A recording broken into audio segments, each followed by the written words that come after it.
Hallelujah. दुनिया में आप इज्जत पाएंगे, याकूब का खुदा आपकी इज्जत को बढ़ा देगा। Hallelujah, hallelujah, hallelujah. अपनी जगह पर तशरीफ रखिए और कहिए मेरी बाइबल सच्ची है, वादों की ये पक्की है, इसका मुकद्दस पाक सुखन उम्दा है, नराला है। तेरा कलाम मेरे कदमों के लिए चिराग और मेरी राह के लिए रोशनी है। ये मेरी राहों को रोशन कर देता है, ये मेरी जिंदगी को बहाल कर देता है, ये मुझे नई जिंदगी की नवीद सुनाता है। शुक्रगुजारी से भर जाए। हालेलुया, आमीन। तशरीफ रखिए अपनी जगह पर और मेरे साथ मिलकर आज खुदा उनके जिंदगी बख्श कलाम को देखेंगे। और मैं चाहूंगा हम ईद क़यामतुल मसीह के मुतल्लिक़ कुछ सीखें।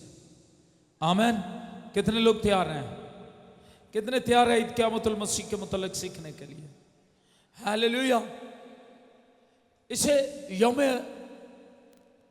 अल फतह भी कहा गया है और यौम क़यामत, यौम अजीम, यौम जिंदगी कहा जाए तो इसमें कोई मजायका नहीं है, क्योंकि यीशु मसीह का रोजे क़यामत ऐसा यकता, ऐसा लासानी है कि ना इससे पहले कभी यह वाक़या हुआ, ना इसके बाद कभी कोई वाक़या होगा कि किसी ने कहा मैं जी उठूंगा तीसरे दिन, और वो तीसरे दिन मौत, पाताल, कब्र के बंदरों को तोड़कर वो तीसरे दिन अपने कहने के मुताबिक जी उठा।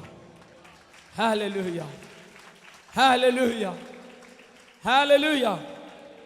जब हम मत्ती की इंजील 28 बाब पढ़ते हैं तो यहां पर एक आयत मुकद्दसा में मिलती है, 5वीं आयत मुकद्दसा से, जिस अलल सुबह यीशु मसीह मुर्दों में से जी उठे, औरतें गई खुशबूदार चीजें लेकर, पत्थर को लुढ़का हुआ पाया, फरिश्ते को देखा जिसकी सूरत बिजली की मानत थी, उसकी पोशाक बर्फ की मानत सफेद थी, और जिसके डर से निगहबान कांप उठे और मुर्दा से हो गए थे। उस फरिश्ते ने औरतों को क्या कहा? 5वीं आयत मुकद्दसा में लिखा, फरिश्ते ने औरतों से कहा तुम ना डरो, क्योंकि मैं जानता हूं कि तुम यीशु को ढूंढती हो जो मसलूब हुआ था। वो यहां नहीं है। ऊंची आवाज में कहे वो यहां नहीं है, क्योंकि अपने कहने के मुताबिक जी उठा है। आओ ये जगह देखो जहां खुदावंद पड़ा था, और जल्द जाकर उसके शागिर्दों से कहो कि वो मुर्दों में से जी उठा है। आमीन, आमीन। 2000 साल से ज्यादा अरसा हो गया, यानी 20 सदियां गुजर गई हैं। क़यामतुल मसीह का तारीखी वाक़या आज भी दुनिया के लिए मरकजी हैसियत रखता है। आमीन। और मैं आपको बताना चाहता हूं, जी उठा मसीह 2025 साल हो गए, जी उठा मसीह जिंदगियों को बरकत दे रहा है, लोगों को दिखाई दे रहा है, जिंदगियां बदल रही हैं, लोग यीशु मसीह को कबूल कर रहे हैं। दुनिया हैरान है। अगर ये वाकया सच ना होता तो कभी कोई इस झूठ के लिए जान ना देता, लेकिन शागिर्दों ने, हवारियों ने, रसूलों ने, ईमानदारों ने आज तक 2025 साल हो गए अपनी जानें कुर्बान कर दी और अपनी जानें उसके नाम पर लगा दी, ये कहते हुए कि यीशु मुर्दों में से जी उठा है। Hallelujah, hallelujah, hallelujah, hallelujah, hallelujah. Yeshu Masih ने मुर्दों में से जी उठकर ना सिर्फ इखलाकी और रूहानी बरकतें, बल्कि लामुतनाही बरकत का दरवाजा खोल दिया है। हालेलुया। पापी इंसान की खुदा से मुलाकात हो गई। खुदा के हुजूरी अब हमारे दरमियान है। वो हैकल का पर्दा जब उसने नारा लगाया तमाम हुआ, तो वो ऊपर से नीचे तक फट गया और अब खुदा की हजूरी हर एक के लिए दस्तयाब थी। इसीलिए यीशु मसीह ने सामरी औरत से कल हम करते वक्त ये कहा था कि अब प्रस्तिश ना तो इस गर्जीम के पहाड़ पर, जिसको सामरी जहां पर प्रस्तिश करते थे, ना यहां होगी ना यरूशलेम के पहाड़ पर होगी। अब वक्त आ गया है, बल्कि वक्त आ गया है, खुदा ऐसे बाप ऐसे प्रस्ताव ढूंढता है जो रूह और सच्चाई के साथ उसकी प्रस्तिश करे। हालेलुया। और ये रूह और सच्चाई से प्रस्तिश आज पूरी दुनिया में जारी है, क्योंकि यीशु मसीह के जी उठने से ईमानदारों को एक कामिल जिंदा उम्मीद मिली है, जिस उम्मीद को कभी कोई खत्म नहीं कर सकता, जिस मोहब्बत को जो यीशु मसीह के साथ हमारी है उसको कभी कोई खत्म नहीं कर सकता। और रसूल पौलुस मसीह की मोहब्बत से भरे हुए ये कहते हैं, अब मसीह की मोहब्बत से कौन हमें जुदा करेगा? ना तंगी, ना तलवार, ना काल, ना मुसीबतें, ना हाल की चीजें, ना इस्तकबाल की चीजें, ना हुकूमतें, ना रियासतें, ना फरिश्ते, कोई चीज इस मसीह की मोहब्बत को हमारी जिंदगियों से खत्म क्या कम भी नहीं कर सकता। बोलो यीशु मसीह की हालेलुया। अगर ये तालियां यीशु मसीह के लिए तो जोरदार होनी चाहिए। हमें एक बड़ी उम्मीद मिली है, जब वो जिंदा है तो हम भी जीते रहेंगे हमेशा के लिए। Hallelujah, hallelujah. ईमानदारों के दिल खुश, शादमान और खुश व खुर्रम इसलिए हैं कि ईमानदार यीशु के जी उठने के बायस अब फानी इंसान लाफानी हो गया है। हालेलुया। उसको फना नहीं है।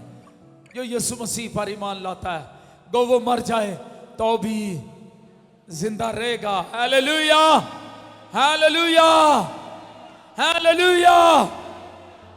अब मौत ईमानदारों के लिए फना तबाही का बायस नहीं है, खौफ नहीं है, बल्कि मौत एक ऐसा दरवाजा है जिसमें से ईमानदार गुजर भी जाए तो उसमें से गुजर कर हमेशा की जिंदगी में दाखिल हो जाता है। Hallelujah, hallelujah. क्योंकि क्या कहा गया, जब हम पहला कुरिन्थियों 15 बाब 56 आयत निकाले, 56 से 57 आयत मुकद्दसा पढ़ते हैं। मैं यहां पढ़ना चाहता हूं आपके लिए। तो यहां पर लिखा है, मौत फतह का लुकमा हो गई। कोई ऊंची आवाज में कहेगा आमीन। क्या लिखा है? मौत फतह का। मौत क्या हो गई? ईमानदारों समझ आ रही है? मौत को मुर्दों में से जी उठने वाले फाते अजल ने, फाते कब्र ने, फाते पाताल ने, फाते अबलीस ने मौत को एक लुकमा बनाकर खा लिया, खत्म कर लिया। एक लुकमा बन गई, खत्म हो गई, फिनिश। आमीन। मौत फतह का लुकमा हो गई। ऐ मौत तेरी फतह कहां रही? ऐ मौत तेरा डंग कहां रहा? ईमानदारों समझ आ रही है कि न्यानू समझ आ रही है? हाथ हिला करके आमीन, आमीन। क्योंकि मौत का डंग क्या था? लिखा है मौत का डंग गुनाह है। मौत का डंग क्या है? और गुनाह की मजदूरी क्या लिखा है? गुनाह की मजदूरी क्या है? और मौत का डंग क्या है? गुनाह है। क्या जी? अब गुनाहों का, पापों का कफारा कोई नहीं दे सकता था सिवाय उसके जो बिन बाप के पैदा हुआ, सिवाय उसके जिसकी रगों में पाक खून था, सिवाय उसके जो खुदा का बेअब बर्रा था। उसने पापों का कफारा देकर मौत को खत्म कर दिया और उसके गुनाह के असर को खत्म कर दिया। मौत का डंग गुनाह है और गुनाह का जोर शरीयत है। उसने शरीयत की लानत से मूल लेकर हमें छुड़ा दिया और अपने बना दिया। इस फजल के लिए शुक्रगुजारी करें। Hallelujah, hallelujah, hallelujah. इसलिए उसके दावे सच हुए। उसने कहा था क़यामत और जिंदगी मैं हूं। उसने कहा राह, हक और जिंदगी मैं हूं, कोई मेरे वसीले के बगैर बाप के पास नहीं आता। उसने कहा इब्तिदा और इंतहा मैं हूं। और उसने कहा जिंदगी देने की कुदरत मैं रखता हूं, क्योंकि कुलसियों पहला बाब उसकी 18वीं आयत में लिखा है, वही इब्तिदा और मुर्दों में से जी उठने वालों में पहले था, ताकि सब बातों में उसका अव्वल दर्जा हो। हालेलुया। अव्वल से पहले कोई अव्वल नहीं होता, आखिर के बाद कोई आखिर नहीं होता। वही इब्तिदा, वही इंतहा, वही अल्फा, वही ओमेगा, वही अव्वल और वही आखिर है। हालेलुया। अब आप समझ गए, नबूवतों का मरकज, नबूवतों की तकमील, तकमील नबूवत यीशु मसीह। हालेलुया। यीशु मसीह का लसानी बदन जब मुर्दों में से जी उठने वालों में पहलौठा ठहरा है, तो वो कैसे पहलौठा ठहरा है? मैंने इसको ईस्टर वाले दिन बताया था। लफ्ज ईस्टर, बहुत सारे लोग इसके खिलाफ कहते हैं जी ये पता नहीं किसी देवी का नाम है। मैं तस्दीक करता चलूं, एक आप हिस्ट्री खोल के देख लें, किसी देवी का नाम ईस्टर नहीं था। अस्तारात फर्क देवी थी, मिस्रियों की अपनी देवियां थी, यूनानियों की अपनी देवियां देवते थे, और रोमियों के अपनी देवी देवता थे। ईस्टर किसी देवी देवता का नाम नहीं था। ईस्टर ईस्ट से है, और ईस्ट से मतलब है तलू। और यीशु मसीह के मुतल्लिक मत्ती के इंजील 28 बाब उसकी पहली आयत में लिखा है कि पोप फटते वक्त जब औरतें खुशबूदार चीजें लेकर गई, तो उस वक्त उन्होंने यह मंजर देखा कि यीशु तो पोप फटते वक्त जब वो पहुंची, उससे पहले ही तलुए आफताब के वक्त ही यीशु मुर्दों में से जी उठा है। इसलिए हम कहते हैं हैप्पी ईस्टर। हालेलुया। ये ईस्ट से है, तुलुए आफताब है। अब हमें जहालत की बातों से बाहर निकलना चाहिए। बहुत से लोग इस लफ्ज की मुखालफत करते हैं। मैं आपको दिलेरी देता हूं, दिलेरी से हैप्पी ईस्टर के, दिलेरी से ईद क़यामतुल मसीह के। हालेलुया। एक ही मतलब है। कोई कहेगा आमीन, आमीन। उनको कहें साबित करें कि ईस्टर कोई देवी थी। अस्तारात फर्क थी देवी, ईस्टर कोई देवी नहीं थी। हालेलुया। ये मसीहों का दिन है। तलुए आफताब से पहले पोप फटते वक्त यीशु मुर्दों में से जी उठा है। Hallelujah, hallelujah. और मैं आपको बताना चाहता हूं, वो मुर्दों में से जी उठने वालों में पहलौठा क्यों है?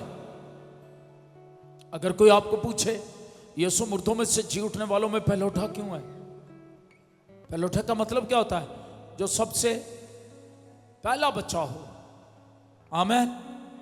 किसी जानवर, किसी इंसान का पहला बच्चा, पहलौठा। तो मुर्दों की जब बात करते हैं, तो मुर्दों में से जी उठने वालों में यीशु पहला था क्या?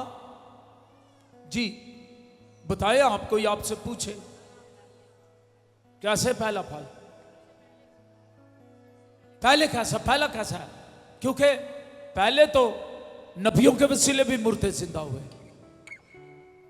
फिर आप कैसे कहते हैं? यीशु मसीह ने खुद भी मुर्दे जिंदा किए। पहलौठा इस लिहाज से मुर्दों में से जी उठने वालों में पहलौठा इस लिहाज से है कि जो मुर्दे जिंदा किए गए या जिंदा हुए वो फिर मर गए। यीशु मसीह मुर्दों में से जी उठने वालों में पहलौठा इस लिहाज से है कि वो जी उठा और अब मरने का नहीं है, अब्दुल्लाबाद जिंदा रहेगा।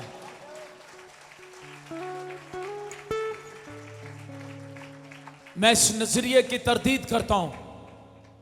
मैं आपको बताना चाहता हूं, जो कुछ मैं कहता हूं मैं बड़ी रिसर्च के साथ कहता हूं और चैलेंज करके कहता हूं। आप उसके खिलाफ सबूत लाएं।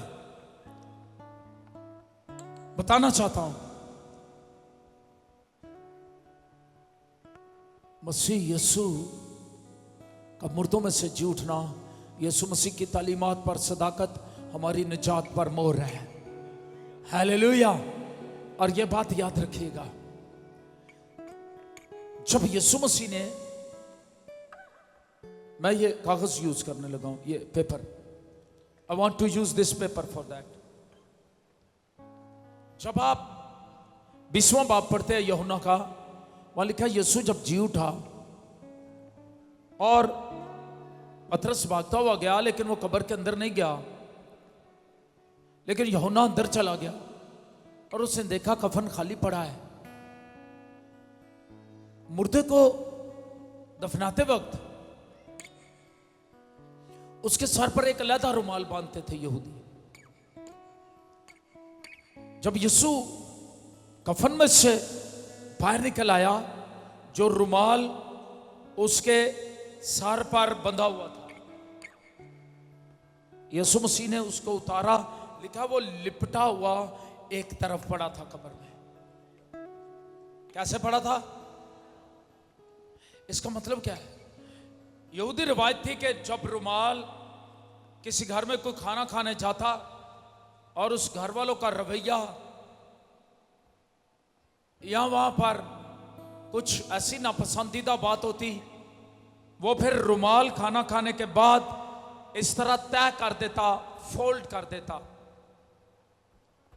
और ऐसे फोल्ड करके वो उसे एक तरफ रख देता जाते वक्त, और वो बताता कि मैं अब इस जगह पर कभी वापस नहीं आऊंगा।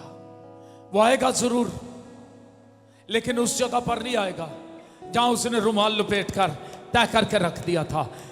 हालेलुया। इसलिए मैं इस नजरिए की तरदीद करता हूं जो कहते हैं यीशु आएगा, मरेगा, कब्र में जाएगा। इस नजरिए की तरदीद यीशु करके गया है। उसने कहा अब मैं कब्र के अंदर मरने नहीं आऊंगा।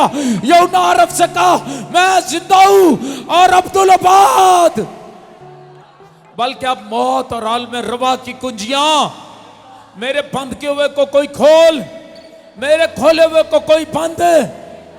अब मैं मरने के लिए नहीं आऊंगा जरूर, लेकिन इस जगह मरने के लिए नहीं आऊंगा, इस जगह नहीं आऊंगा, बल्कि अब मैं जिंदों और मुर्दों का इंसाफ करने आऊंगा और मुर्दों को जिंदा करने, उनकी अदालत करने आऊंगा। हालेलुया। बोलो यीशु मसीह की हालेलुया। इसलिए बाइबल मुकद्दस में मुर्दों की क़यामत की कम से कम तीन लाजमी वजूहात जो हैं वो बयान की गई हैं। पहली वजह, जिस्म इंसानी शख्सियत का लाजमी हिस्सा है। जिस्म, ऊंची आवाज में कहे जिस्म या जिस्म इंसानी शख्सियत का लाजमी हिस्सा है। यीशु मसीह ने इंसानी मखलसी का बंदोबस्त किया है और उसकी कामिल शख्सियत यानी बदन और रूह और जान के लिए है। आमीन। जैसे इंसानी बदन बगैर, इंसान बदन के बगैर नामुकम्मल है और बदन रूह के बगैर मुर्दा है। और जब हम रोमियो 8वां बाब उसकी 23वीं आयत पढ़ते हैं, यहां लिखा है और ना फक्त वही बल्कि हम भी जिन्हें रूह के पहले फल मिले हैं आप अपने बातन में कराते हैं और लेपालक होने यानी अपने बदन की मखलसी की राह देखते हैं। एक दिन इस बदन की मखलसी हो जाएगी। कोई कहेगा आमीन। कृतियों के खत में लिखा है ये खैमे का बदन जो है वो गिरा दिया जाएगा। क्या हो जाएगा? और फिर हमें आसमान पर एक ऐसी इमारत मिलेगी जो हाथ का बना हुआ नहीं है बल्कि जलाली बदन मिल जाएगा। कोई कहेगा आमीन। यीशु जब आएगा ये इन बदनों से मखलसी मिल जाएगी। कोई कहेगा आमीन। दूसरी बात, बदन रुल कुद्स का मकदस है। बदन किसका मकदस है? जरा ध्यान दीजिएगा इस बात पर। मैं थोड़ी तालीमी बातें कर रहा हूं लेकिन ये बड़ी जरूरी है। हम कई कई साल चर्चिस में जाते हैं, आंदा कख भी नहीं, सानू पता कख का भी नहीं होता। कोई सवाल कर बे, असी कहने चलो पादरी साहब नू पूछांगे। और बस तो खादम भी ऐसे हैं, उन्होंने बेचारियों को आपी भी कख नहीं आता, वो कोई ना कोई स्टोरी सुना के फिर भेज देंगे ने, जाओ। ये भी बड़ी एक ड्रॉबैक है क्रिश्चियनिटी का, मैं आपको बताऊं। इसलिए मैं कहता हूं, खादिम के मुतल्लिक लिखा है यूनानी में जब 5 खिदमतें हैं, 5 फोल्ड्स नहीं, यूनानी में 4 फोल्ड्स हैं। और इनमें लिखा है नबी, रसूल, मुबशर, उस्ताद के मुतल्लिक लिखा है उस्ताद, चरवाहा। चरवाहा जो है वो उस्ताद हो, जो कलीसिया का चरवाहा है वो क्या हो? कलाम का उस्ताद भी हो। अगर उसे खुद कलाम की समझ नहीं है तो वो क्या गलाबानी करेगा? वो कहेगा आमीन। अब आप समझ गए हैं। 4 दिन किसी ने इबादत कर ली, 5वें दिन बाइबल चौक के क्या मैं भी पादरी हाँ। 4 दिन किसी ने मीटिंग लीड करने दस्ते कह दो ना। इधर ये बड़ा मसला है, इस पर काबू पाना है हमें। वक्त नजदीक है, we are passing through the end times. याद रखिएगा, हम आखिरी घड़ी के आखिरी हिस्सों में से गुजर रहे हैं। खुदा की घड़ी को जब मुकद्दस यूहन्ना रसूल ने देखा, उसने कहा बच्चों ये आखिर वक्त की आखिरी घड़ी है। हम आखिरी घड़ी शुरू हो गई हुई है जब से यीशु आसमान पर, लेकिन अब आखिरी घड़ी के भी आखिरी घंटों में से, आखिरी सालों में से हम गुजर रहे हैं। कोई कहेगा आमीन। इसलिए लिखा अपनी और अपनी तालीम की खबरगिरी कर। तो ये जरूरी हम सीखें।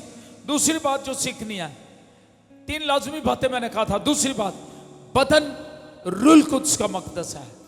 एक दूसरे को कहे हमारा बदन रुल कुद्स का मकदस है।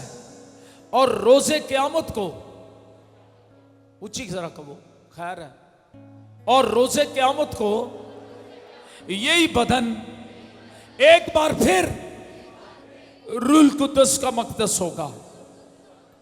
हालेलुया। ये इंसानी बदन मादी है, जो इसका अंसर खाक है, ये खाक से जा मिलेगा। लेकिन क़यामत के रोज खाकी बदन, चाहे वो जमीन में सो रहे हो, चाहे हम जिंदा होंगे, ये खाकी बदन जो है ये बका की हालत में जो है वो बदल जाएंगे, जी उठेंगे। अगर मरे होंगे जी उठेंगे, अगर जिंदा होंगे तो बदल जाएंगे बका की हालत में। कोई कहेगा आमीन।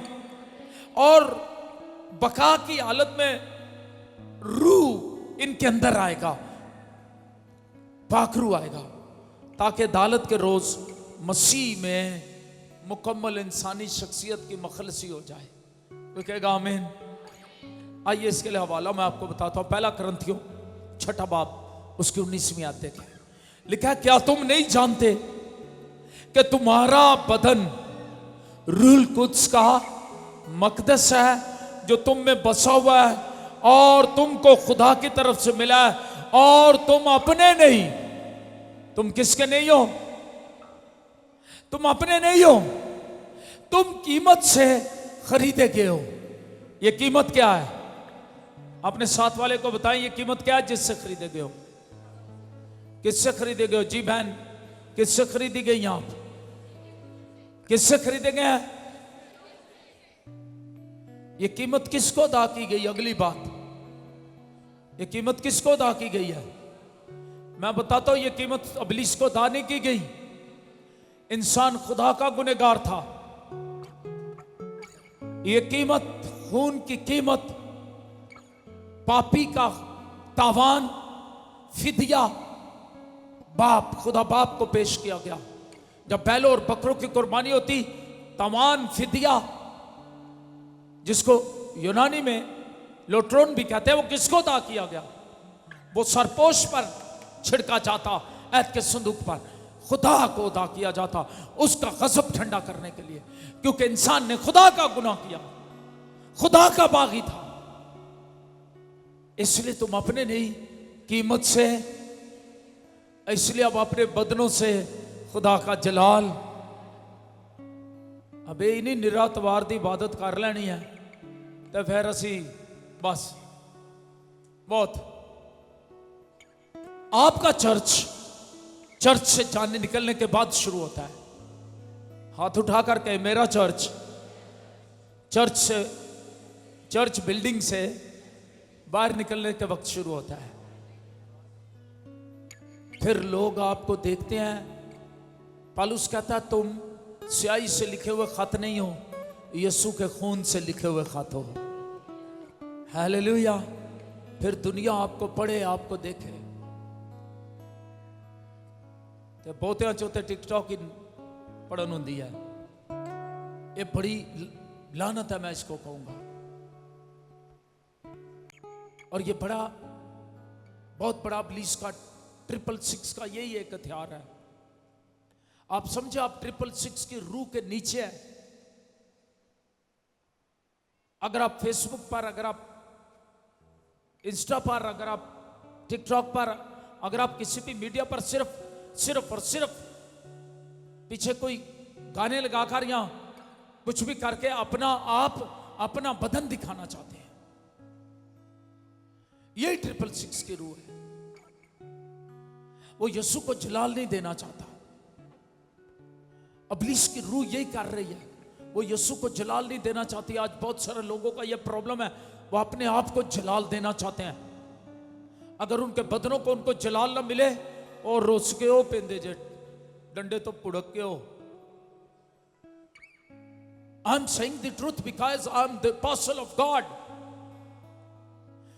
God has chosen me. God has called me. God has called me to speak the truth. To speak the truth of the gospel. इसलिए मैं आपको यह कह रहा हूं, उसने मुझे इस कलाम की सच्चाई के लिए, ये मिशन वर्क के लिए, रसालत के लिए चुना है। आमेन, आमेन। और यही मेरा काम है, इस गुनाह से बाज आए, क्योंकि यीशु दुनिया के हालात बता रहे हैं। मुर्दों में से जी उठने वाला मसीह जल्द बादलों पर जाहिर होने वाला है। हालेलुया। दुनिया के हालात बता रहे हैं।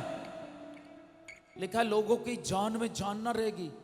अफवाहें, जंगों की, जंगो जदल की, आज ये सब कुछ हो रहा है। और अगर अभी भी कोई शख्स संजीदा नहीं होता तो आप समझो आप सख्त खतरे में हैं, आप सख्त गलती पर हैं। इस गलती का इकरार कर लें और अपनी गलती का इकरार करके जल्दी से यीशु मसीह के साथ सुलह कर ले, उसकी तवानाई का दामन थाम ले। कोई कहेगा आमीन। ये आपके लिए बड़ा जरूरी है। कलाम ऐसे नहीं कहता बड़े बड़े दावेदार ईमानदार रह जाएंगे पीछे, बहुत से अव्वल आखिर हो जाएंगे और आखिर जो है वो अव्वल हो जाएंगे। इसीलिए क्योंकि बेदीनी ने घेरा हुआ है दुनिया को, इस वक्त दुनिया के हालात बता रहे हैं। इसलिए मुझे और आपको क्या करना है? अपने बदनों से किसको जलाल देना है? Hallelujah, hallelujah. और तीसरी और आखिरी बात जो आज मैं करना चाहता हूं, जो मुर्दे जी उठेंगे, जब आप या मुर्दे जब मर जाएंगे वो जी उठेंगे तो मौत का वजूद खत्म हो जाएगा। जी उठे मसीह की यह कुदरत है। आखिरी दुश्मन जिसको वो नेस्त करेगा वो मौत है। जब वो बादलों पर आएगा, आखिरी दुश्मन मौत को नेस्त कर देगा। इसके बाद कभी मौत ना होगी, आंसू ना होंगे, रोना ना होगा, दुख ना होगा, मुसीबतें ना होंगी, तकलीफें ना होंगी, दर्द नहीं होगा। क्योंकि दर्द पहुंचाने वाला, तकलीफें पहुंचाने वाला, इंसानी जिस्म को अज़ाब पहुंचाने वाली बदरुएं और इब्लीस बांध कर अथाह गड्ढे में फेंक दिया जाएगा और मौत और हाल में रवा भी नेस्त कर दिए जाएंगे। हालेलुया। यह जी उठे मसीह की कुदरत, यह बादलों पर आने वाले मसीह की कुदरत। हालेलुया। गुनाह के बाद पैदा की गई जुदाई का नाम मौत है। ये गुनाह के बाद पैदा हुई है और खुदा और इंसान के दरमियान ये हाइल रही है। और गुनाह और मौत का मुकम्मल खात्मा मसीह यीशु की क़यामत ही के वसीले से मुमकिन है।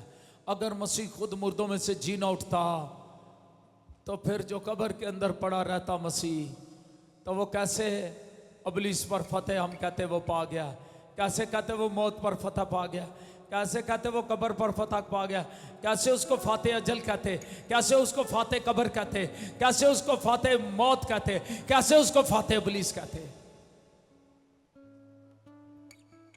गुरु नानक साहब ने अपनी किताब, उनकी सिखों की किताब जो मुकद्दस किताब जिसको वो कहते हैं, गुरु ग्रंथ साहब में ये लिखा है कि सिर्फ यीशु मसीह ने सलीब पर इब्लीस का सर काटा है। Hallelujah, hallelujah. उसने मौत को नेस्त कर दिया। पहला करंथियों 15 बाब उसकी 26वीं आयत में लिखा है, सबसे पिछला दुश्मन जो नेस्त किया जाएगा वो मौत है। हालेलुया। जब यीशु आएगा एक दुश्मन रह गया है, वो कौन है? मौत। उसको भी वो नेस्त कर देगा। हालेलुया। और पहला करंथियों 15 बाब 55-56 आयत पढ़ना चाहता हूं। यहां लिखा, और जब ये फानी जिस्म बका का जामा पहन चुकेगा और ये मरने वाला जिस्म हयात अब्दी का जामा पहन चुकेगा, तो वो कौल पूरा होगा जो लिखा है कि मौत फतह का लुकमा हो गई, ए मौत तेरी फतह कहां रही, ए मौत तेरा डंक कहां रहा। मौत का डंक गुनाह और गुनाह का जोर शरीयत है। पौलुस रसूल क़यामत अल मसीह के 22 मसीह को पहला फल कहता है। पहला करंथियों 15 बाब अगर आप पढ़ें उसकी 20वीं आयत, तो वो कहता है कि यीशु मसीह मुर्दों में से जी उठने वालों में पहलौठा है, पहला फल है।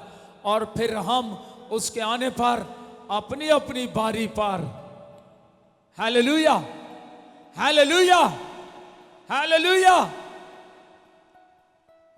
अब जब मैं आमद सानी के मतलब बताऊंगा, फिर मैं बताऊंगा 2 क़यामतें हैं, एक दीदनी है, एक नादीदनी है। जब यीशु बादलों पर आएगा, शॉर्ट सा बता देता हूं, तो याद रखिएगा 2 क़यामतें होंगी। अपने साथ वाले को हिला के 2 क़यामतें हैं।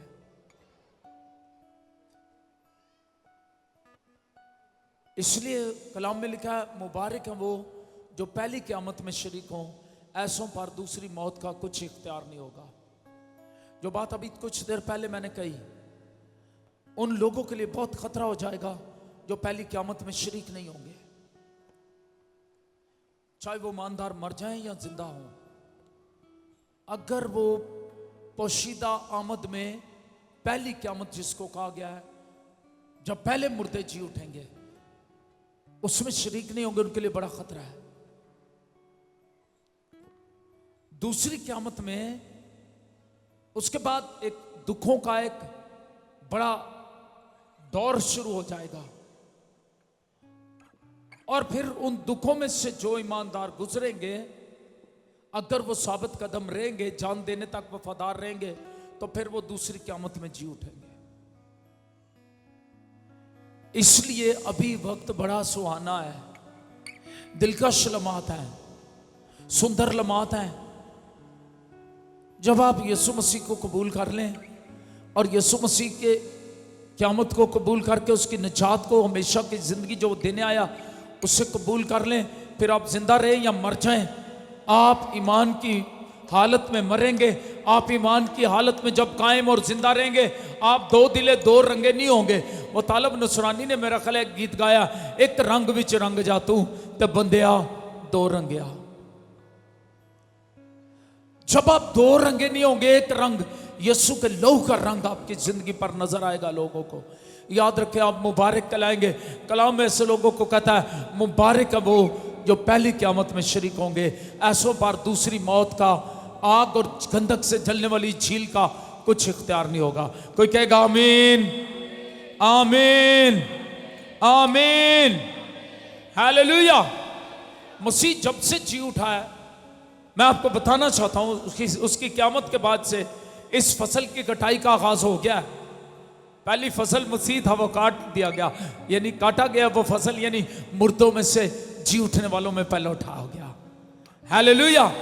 और जो सो गए हैं उनमें पहले उठा हुआ, और आदमी के सबब से मौत आई, और सब अपनी अपनी बारी से मरते हैं। आदमी के सबब से अब मुर्दे जिंदा किए जाएंगे और आदम के गुनाह के सबब मौत आई। पहले आदम के सबब गुनाह की मजदूरी मौत आई और दूसरे आदम की फरमाबरदारी के सबब जिंदगी आ गई है। Hallelujah, hallelujah. दूसरा आदम कौन है? कितने साल हो गए जी गिरजे जाते हैं?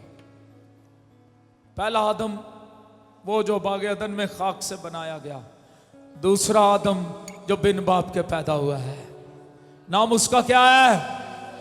ऊंची आवाज में, आवाज तो अड्डी बड़ी काट है। हालेलुया। तो ये तीन बातें आज मैंने बताई, इसलिए क़यामत अल मसीह अकीदे की बुनियाद है। एक दूसरे को कहें और नए ऐदनामे का तमाम तर अदब क़यामत अल मसीह के नूर से ताबा है। आमीन। खुदावंद आपको बरकत है। आमीन।